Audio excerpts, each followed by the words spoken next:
These birds are going outside, doing natural things, eating natural stuff, getting natural grit, vitamins, bugs, stuff like that. So they're Montana birds. They'll be all right outside. Yeah, they're going to be just fine. What's up, everybody? I'm here at Buck and Dave's Eggs. I'm sitting with Dave, one of the owners of the egg farm, and we proudly use this local farm here in Montana at Ember and Grano. Today, we're going to take a tour of the farm. Is this a new machine? I don't remember this. No, we've had this. Oh, okay. Yep. We've had this since the beginning. This has kind of been our workhorse. Yeah. And then this is exactly what we do for your guys' restaurant. We're putting these in flats. So there's usually somebody else here. I'll do it today, but they're gathering these eggs, double checking everything, that everything is kosher as far as size. So is this like a steamer or is it like a scrubber? So it's a scrubber, and it's got water that's jet powered, hot water that's jet powered through it. But you can see it really splashing down in there, and then inside are 4 rollers, and they're brushing this. And you saw how messed some of those eggs were. Yeah. And they come out looking very good. There's rarely a time. And then we have the dryers. The dryers are finally kicking on now, but these eggs come out super dry, ready to go. Good for the refrigerator for 60 days. Nice. Yeah, so but what the U.S. recommends, this, I mean, they're good pretty much anywhere, but if you didn't wash these eggs, they'd be good for probably about 6 months in the fridge, which I'm sure is something you know, but that is exactly true. So you can keep them on the counter unwashed for up to 6 weeks. If you wash them, it takes that protective layer away, and then they're more susceptible to disease and being ruined. But yeah, if you don't wash them and refrigerate them 6 months easily, you can keep them in the fridge. That's awesome. Yeah, we're right around like 3,000 eggs a day. It's pretty nuts. That's intense. Yeah, it's a lot. So these guys are going crazy overtime. It's a good time though to have eggs because demand is up right now. Oh yeah, because of the price. Yeah, the prices are crazy, and there's some dairy issues in California, so it's affected the supply chain all over the country. Yeah, and it's funny how everybody flocks to local when the other price is too high. Yeah, it's good, and we haven't jacked our prices up. We could do that, but we stay pretty steady and with the line of where we are at, making sure we can pair feed.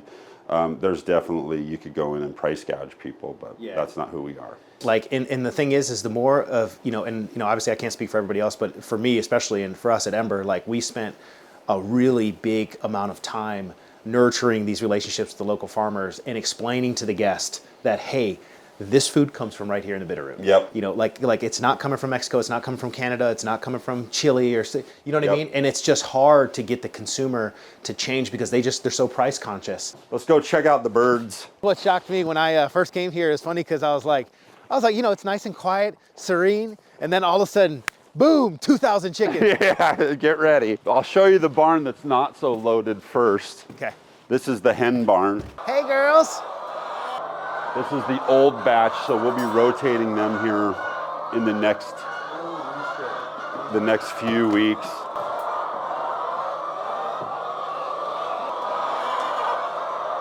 This is where we lay our eggs, so our eggs are collected every day, hand-picked every day. But yeah, we open up like this, eggs get picked. Nice. Every day we do this. 20-some, 30-some baskets a day. I gotta show you, the better looking birds are next door. So these ones are fading out, right? Yep, these are the old birds. They're 2 years old? Yeah, and they got sick at 1.2, and they're trying to molt on us, so they're losing some feathers. Gotcha. But when we go, you'll see night and day difference. They're just like, they're the older birds, and they've been in our program for 2 years. They're coming down. They haven't molted yet, and they're getting ready to molt. So they look a little haggard. Yeah. But these are the old workhorses. These girls are all laying. Yeah. So how many eggs do you think these guys have each laid? Through 2 years, 365 days. So you're looking at probably 700 to 800 eggs a bird. Yeah, they've done their time. Yeah. I'll show you the other barn. Yeah. Yeah. Oh, Chick barn, that's what we call this one, or our brooder barn. Brooder barn, gotcha. Oh yeah. They're a little more quiet. And they're laying, so they're all laying right now, but.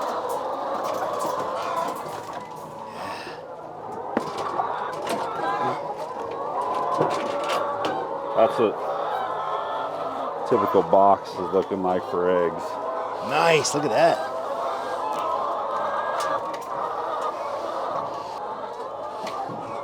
She wants to get in and lay right now. How do they get in there? They go in, so they pretty much,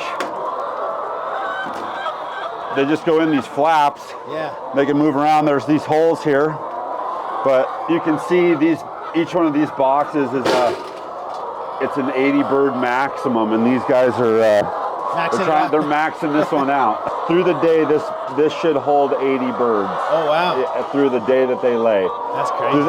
6 hours. They're gonna lay from 6 a.m. to noon pretty much, the first 6 hours of the day. Cool. I'll get out of your way, Andrew. Yeah. They probably want to get a little of you picking.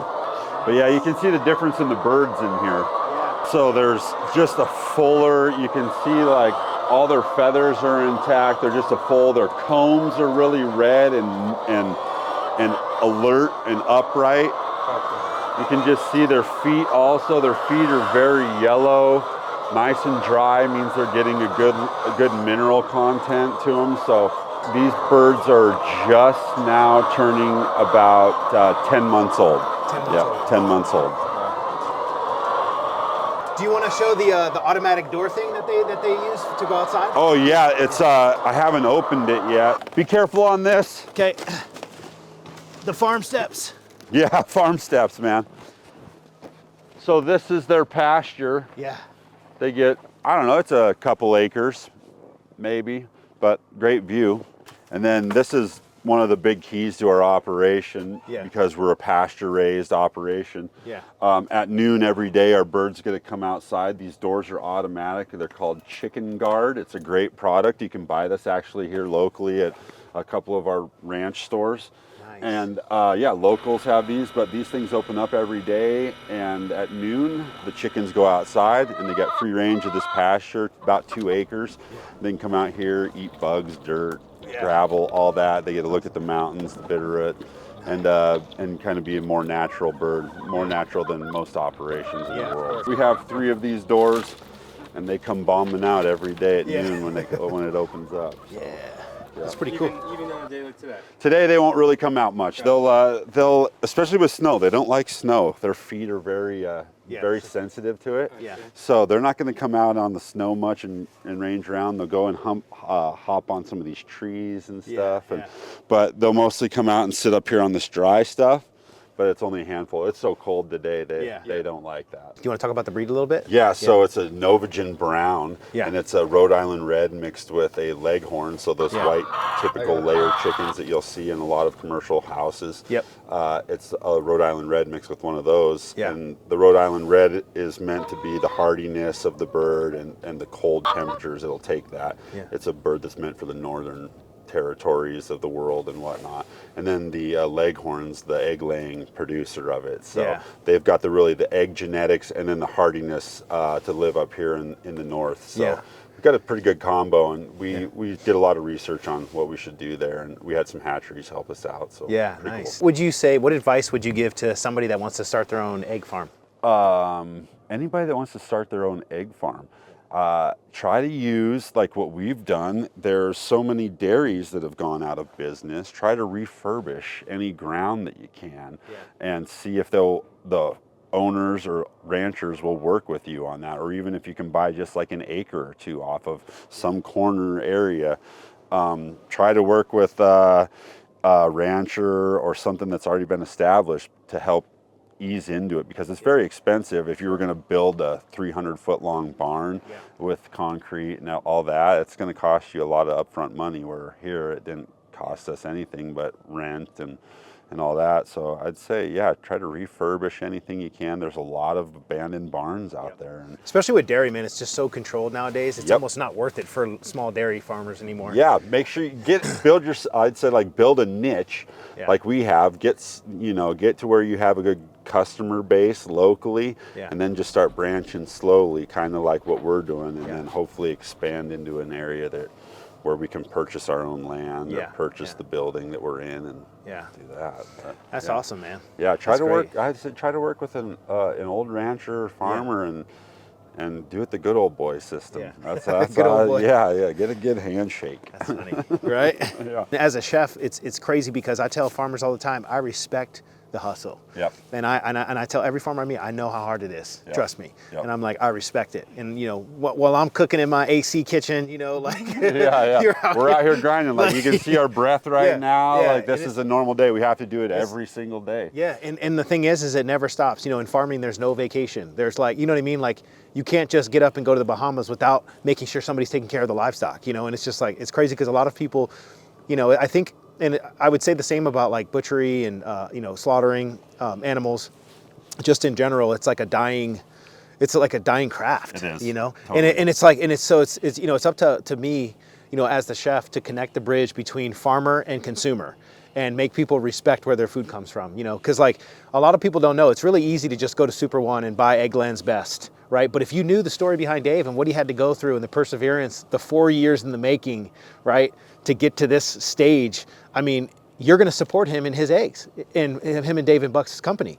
And so it's just really important for me to like bridge that gap between consumer and farmer. You know? And we it's just appreciate like, that. Yeah, absolutely. That's I mean, awesome. we've been talking about doing a video for the longest time, and it's just funny because like now that I'm like, yeah, we got to get this. Yeah. And then what we'll do is we'll film a follow-up in the springtime when they're out here. When they're out here. That'd be chilling. awesome. Yeah. Support your local ranchers and farmers like 100%. You know, respect the process and do the best you can. I know not everybody can afford it, but you know, the reality is if everybody chips in to buy eggs from Dave and Buck's, right? We're helping support them. In turn, makes their product more consistent, and it just feeds the local economy. And that's what's super important, especially here in the Bitterroot when everything is imported, man. I mean, you go to the grocery store right now, you can't go in Montana anywhere without seeing calves and cattle and yearlings. And guess what? They all get shipped out of state. Yep. It's a damn shame. They get shipped out of state, right? And then sent back to us. And it's like, you know, if we could change that, it would be absolutely amazing. Like it's crazy. Better like, for our health, better for everybody. Yeah. Once you start tasting different eggs, and for me, I respect the process and like, you know, it's super important. And like a lot of people don't know this, but like, you know, I want to start talking more about how we use local products, you know, and like we push for it hard. No, I appreciate it big time, and that's the other thing. Our animals it's a little different operation around here. That birds don't go outside in other places of the country. Actually, they're confined to cages. Most operations where you get a white egg, most places where you get a white egg are going to be a caged egg. Yeah. So it's going to be a chicken living in a cage with another chicken that's about this big, and they just lay right there every day. So and that's it. That's their whole life. That's it. That's all they're getting. Yeah. So here, I mean, this is beautiful. They can come out. They live a normal life. Yeah. They can stay out here till the sun goes down. And that's it. Yeah. So Cool. it's good. Cool. Excellent, man.